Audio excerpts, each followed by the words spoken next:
prosecute those found guilty, and better regulation to spot fraud as it happens.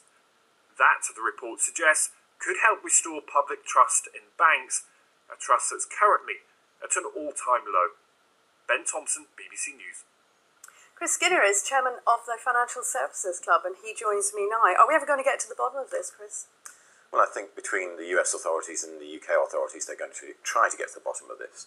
But at the bottom is a bit of a cesspit that's going back over the last 50 years in rate rigging. And it's not just one bank, it was like several, in fact many banks were involved. And the question is, what will they do about it? The thing is, this particular rate is absolutely crucial, isn't it?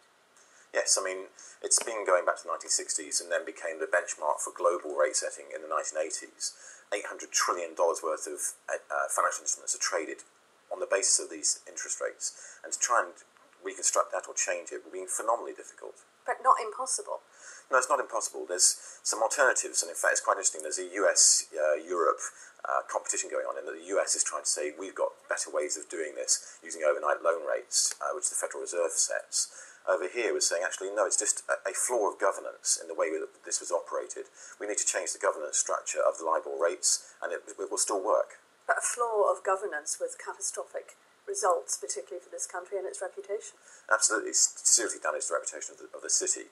And if you look at the emails that have been released by the Treasury Select Committee and the Bank of England, what was happening is that people realised that during the financial crisis, these rates were being rigged to favour some of the banks, and that there was a collegiate going on to a large extent, which is yet to be proven, but this is alleged to have happened.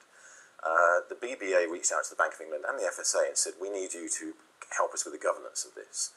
And at the time, it was viewed that that would not be appropriate. Why? Because the Bank of England thought that the banks were being honest, but they were naive. That's what the Treasury Select Committee said this morning. They were naive in that assumption. And the FSA were just sleeping on the job, to be honest. They weren't doing their job. So the Bank of England failed in this? The Bank of England, the FSA, the whole structure of governance of the city failed, and that's where the reputation hit is taking place.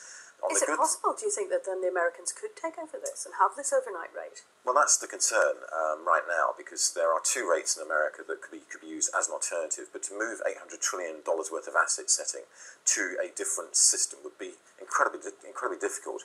What's happening here is that Martin Wheatley, who will take over the Financial Conduct Authority, which regulates the behaviour of banks, is going to release a report next month in September saying exactly what they think they should do about it.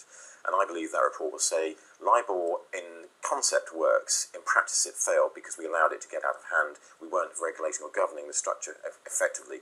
Here's our recommendations for the new governance structure, which will bring in far more regulatory involvement, sitting on the rate setting panels and actually looking at what the banks behave and what they're doing, and saying, you need to have different people involved here. I think those not involved in the banking industry, people like me, ordinary people in the street, small businesses trying to borrow money from banks, they look at all of this and hear these terms about more regulation is required and so forth, and it wasn't governed properly, and they just think, how on earth could our bank system struggle along like that without any form of proper regulation? Yeah, I mean, looking at the general view from the public, the small business view, banks have lost a lot of trust. It's not just LIBOR, but the PPI mis-selling, the swaps mis-selling, the whole credit crisis, the lack of access to credit and loans.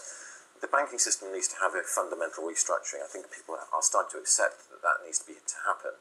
And it's not just the Vickers report, which recommended separating investment banking from retail banking, but far more fundamental at the core of banking in the UK and potentially globally, to say we need a system that's transparent, honest and governed well. Okay, Chris Skinner, we'll see what happens. Thank you.